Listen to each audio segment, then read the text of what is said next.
Good morning. I am Kenneth Brandy, founder and executive director of Ripples in the Water, the Barbara V. Brandy Foundation, and also the youngest son of Barbara Brandy. I'm joined here today with Joseph Chaney and Kelsey Irvik of Wolfon Press. Also, we'd like to send a shout out and a get well to Dr. Heller. Our mother is celebrated at the Indiana University of South Bend Heritage Center, and she is known as the little girl in the red bathing suit.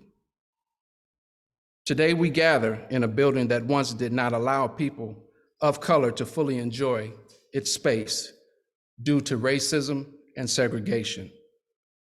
The color of your skin limited you the ability to enter these doors freely and without caveat.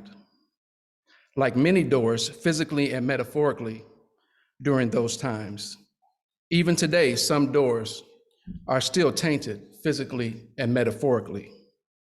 Our patriarchs and matriarchs of South Bend, those unsung heroes and icons, have shared their lives serving for us, but their stories may be archived away and/or forgotten. This history needs to be used to teach, educate, and motivate our community, especially our youth. The Ripples in the Water children's book series will be published and tell the stories of like J. Chester Allen, Elizabeth Allen, Jesse Dickinson, Eugenia Brayboy, James Washington, a conductor of the Underground Railroad, and so many more. All figures that lived here and made an impact that advanced the conversation and sparked action for the betterment of our people in South Bend. Some of these stories include my mother, as a child, beginning with a conversation of race and color. Mother's story leads to these stairs. Natalie Wolchover, a writer for Life Science, wrote, "Red, a range of symbolic meanings, including life, health, vigor, war, courage, anger, love, and religious fervor. The common thread is that all requires passion, and the life force that drives passion blood is red. In all cases, red blood manifests itself in connection to passion." A simple selection of color choice by my great-grandmother adds to the backdrop of my mother's story and a moment that all children go through, directly or indirectly. A significant person defining something that impacts their lives forever. Color. A hot day in 1938, my great-grandmother, Missouri Wright, and grandmother, Hertha Bailey, decided to take my mother, Barbara Brandy, swimming. Mother Wright chose to dress Barbara in a red bathing suit that she had hand sewn. They took the short walk from 317 North Birdsall to Washington Street and made it to the stairs of the natatorium. As they approached the guard booth, the guard stepped out and says, "You can't swim today." My grandmother asked, "Why?" The guard replies, "It's not the end of the month." They debated the fact that it's a public place, but the guard says, "It's not your day, and I can't let you swim." They turned away and returned home. My mother, Barbara, says in a 2011 interview that she cried when she got home and told her grandmother to burn the red bathing suit. She never wore the color red her entire adult life. This experience fueled Mother to understand that education and standing strong in your resolve was key to bettering your life trajectory. Driving her to being the first of many, the first Black secretary at Robertson's department store, the first Black secretary for Bendix Corporation, also Kaylee and Kennedy Elementary School, later retiring as executive secretary of St. Joe County Engineering Department, instilling that knowledge is power in raising of her family. Remember, I touched on the meaning of the color red. The impact of this moment on her life was significant. She went through life not liking that color and not wearing that color her entire adulthood. I remember once hearing mother saying, "I hate that color." Hate was a word that as children we weren't allowed to use in our household. Such a strong word. How does a color provoke life-impacting emotion? Imagine if a color controlled your life. Imagine if a color determined your life, determined your journey, determined your mindset, and determined your choices. Some of us are dawned in a skin color that we can't simply refuse to wear. Some seeds are planted early in most children's life that will structure how they see the world. How those seeds are watered really matters. The children that live with the skin color and those children that judge by the color they see. A significant person defining something that impacts a child's life forever. Some shake it and elevate, and some allow the seeds to grow negatively, affecting their journey through life. Even a color so beautiful and defined as passion can be hated. That hate can be turned inward as well. Picture this. A young Black male is aware of the narrative that has been put on him because of his color. Is he given the information on how to shake that weight to elevate? Reinforcing stories about people who look like him, from where he's from. This book series is needed in our community and schools to fuel and educate our young boys of color on how his people use this negative experience at its harshest levels to elevate through life. He doesn't have to hate his color. We gather here today in this building that was transformed from a place that my mother seen as red because of segregation of many families. But over a decade, it has given us a voice, a platform to share, gives truth, and supports continuing change and elevation. In celebration of Black History Month, we are announcing the Ripples in the Water, the Brandy Foundation, Indiana University Civil Rights Heritage Center, and Wolfon Press will be collaborating to produce a children's book series. The first book is the series is A Little Girl in the Red Bathing Suit. This series will be used to educate our youth, introduce dialogue, and hopefully be added as history and reading curriculum in our school systems. True stories of iconic Black figures from our community that has impacted or advanced civil rights movement forward is key to the development of young children's hearts and minds. This collaboration includes the children of our community. We are asking children from the age of 7 through 9 to submit drawings for supporting art in these book series.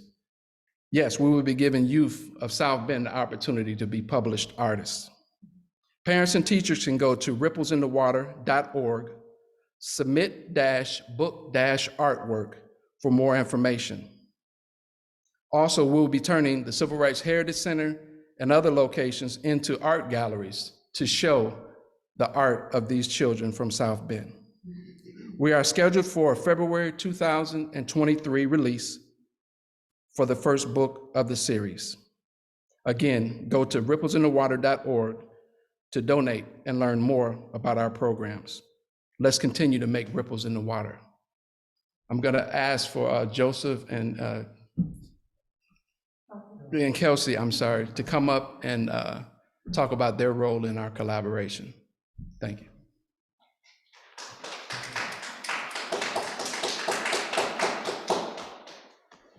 Thank you, Kenneth. That's a powerful statement and a powerful story. And at Wolfon Press, we're interested in ways in which South Bend can tell its story in a diverse voice or diverse voices, using diverse voices. And so when Kenneth came to us with this idea, we were all very excited to be a part of this. Both, I'm here speaking both for Wolfson Press, which I direct, also the Master of Liberal Studies program at IU South Bend, to which Wolfson Press belongs. Wolfson Press is, by the way, named after Lester Wolfson, our first chancellor at IU South Bend. Also the College of Liberal Arts and Sciences, which has been the great sponsor of this building and this center, also of Wolfson Press, and the Publication Center that Kelcey is the director of. IU South Bend, in its role as a kind of conduit for the community to speak to itself, about itself. And so I think that this book series is a great event that will occur over the next years here in town, providing voices for out of the past, but for the future. And so we're happy to be a part of this. I brought with me 3 books that Wolfson Press has published in the past that's connected to this concept that we're now working on with Kenneth. And these are books in the On Our Shoulders series. They are part of the story of civil rights in South Bend. We have a 4th book on the way. And so it's an ongoing series. And these are often books that were developed by students on our campus who are working on their master's degrees in liberal studies. So I want to introduce Kelsey and to talk about her role with students on campus, but also sort of what the Publication Center does and how it fits into this project. Thank you.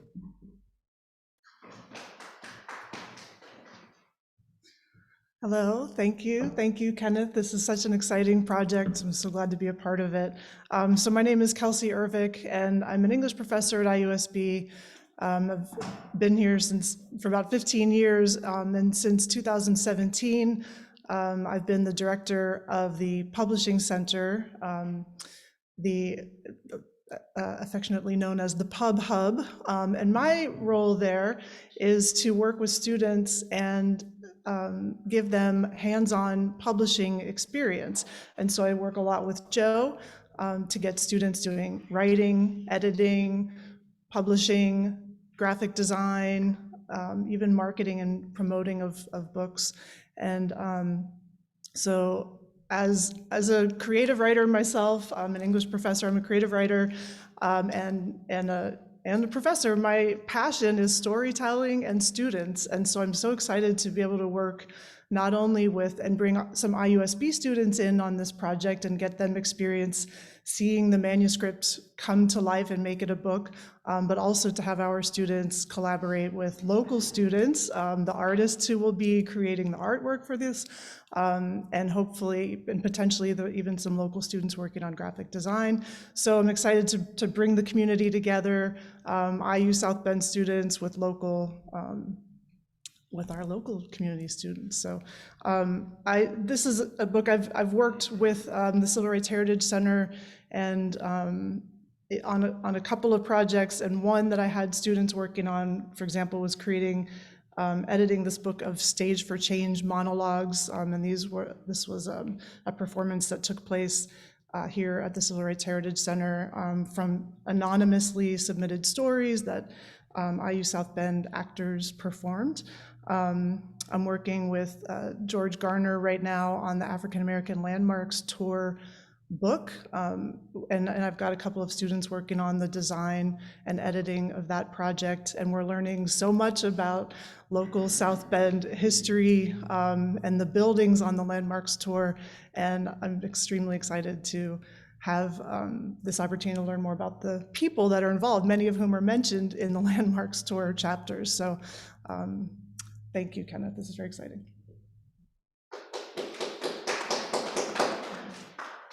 We're open for questions if there are any. I wanted to ask, there are a lot of ways to present this or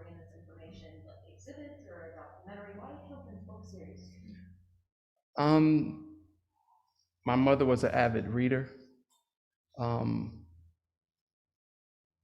of the first gifts that we would usually get, growing up would be your library card. Knowledge is key. When we used to ask her questions, she would say, go look it up. It's in one of those books. So being able to take something that she loved to do is read books and take her grandchildren to the library and us to the library, and my sister, my older sister, putting it into book form kind of connects to what she was about. Why is it important for children to know, understand the role of civil rights in the history of their own town? Why is that important locally? I think it gives you the opportunity to see that something good can happen for you by seeing the ability of someone who is from where you're from. That you could do this. You can become a lawyer, a doctor, a pharmacist owner, a number of things, an entertainment executive. There's a lot of people whose story from South Bend equates to the same stories of people from other cities that we garner as the civil rights heroes. They are heroes in their own right, but they are heroes here as well. So how young were you when you first heard when your mother told you the story? And from when you heard it then to how you view it now, and the change between the sectors? I can't answer the question as far as how old I was, but it was a story that wasn't talked about a lot, but the definition of the color red was the conversation. I don't like the color red. Maybe my sister could probably answer that better. I don't I don't remember the age, but being the youngest, a lot of times what you get is watered down. You know what I mean? So Okay. And then for then hearing it then to knowing to really being able to contextualize it now, what's that difference?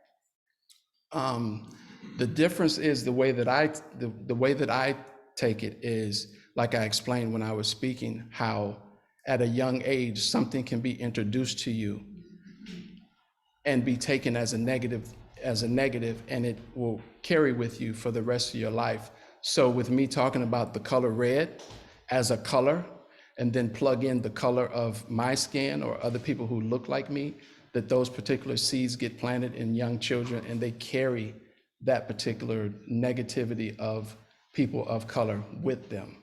So if we're able to change that narrative and introduce these stories at an early age, some of those things can be turned around on people, like I said, who don the skin, and children who look at the skin, because they may be getting something planted at home that may not align with what should be done, in our community. And just to kind of piggyback off of one question that was asked earlier, I mean, how important is it for kids not only to learn about this history, but to understand that it wasn't really that long ago? You said it. I usually equate certain things to my age and my birth date. I was born in 1965. So being born in 1965, I look at really not having the freedoms, born into a place where the freedoms for me and my people wasn't there when I was born, and I'm 56 years old. So knowing that the Civil Rights Act went in 1968, so I really wasn't born with those rights and freedoms. So I kind of equate it to that particular time.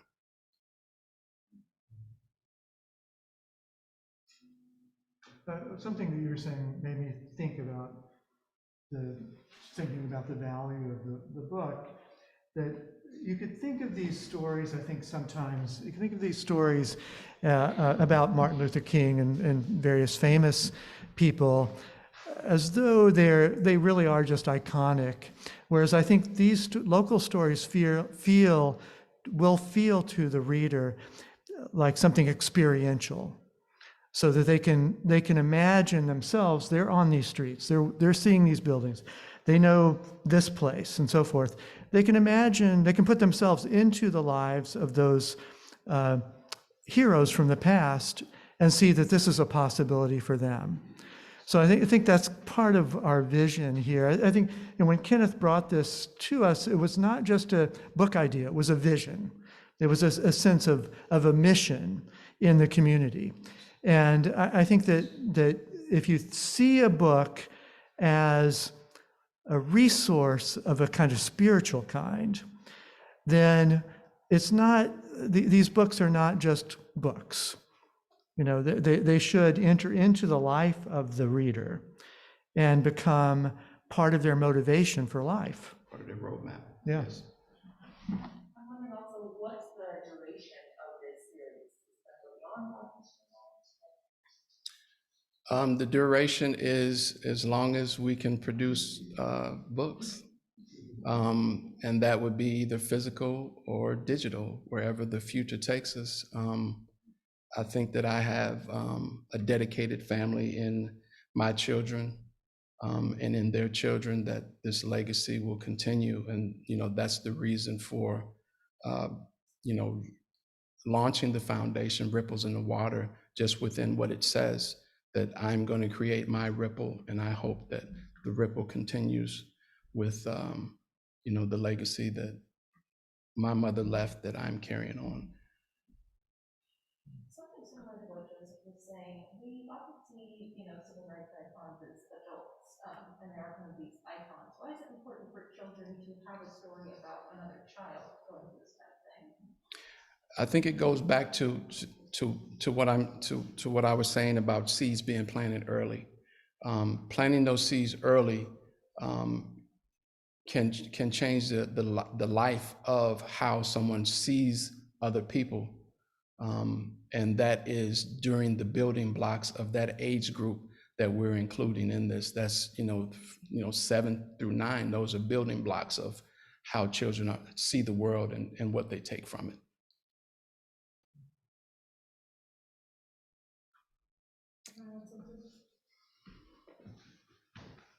Kind of going back to the previous question about the importance of the series, I think especially in this moment where the type of history that is being taught and debates about what we can teach in history, and you know what they're calling critical race theory.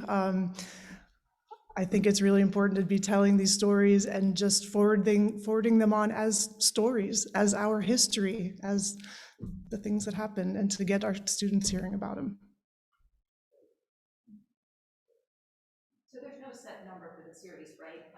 Do you have plans for like future books? I know this is the first one, but do you have people or characters that you'd like to bring separate books about that are already coming in the works? Yes, we will pick and choose, you know, what stories we're going to tell. There's no number on it, and we're going to do a book every year. First book will be 2023, February of 2023. And where will it? We're determining that. Like I said, you know, I would really love to be able to have a conversation with the school corp and really look at, you know, injecting this into some type of curriculum format. I think that it's very important that be done, and inject these stories in that. And I think we can safely say the books will be in the Civil Rights Heritage Center's lending library. Yeah, it will be in this building, in the library, most definitely. And I imagine St. Joseph and other public libraries as well. I know Yes. you haven't had those conversations Yeah. yet, but I'm sure that's a safe bet. That's a safe bet for that to happen, most definitely. And we'll determine, you know, if it's going to be on Amazon and other places for sale for other people. You know, we'll be determining how that rollout looks. Okay. Sorry, I just saw a message on the chat. IU South Bend Sure's library will purchase copies, so you got another. Okay, right here. we got you. All right. Thank you guys for coming. We appreciate your time. Continue to make ripples in the water. And we're still, obviously available through email and so forth if you have other questions.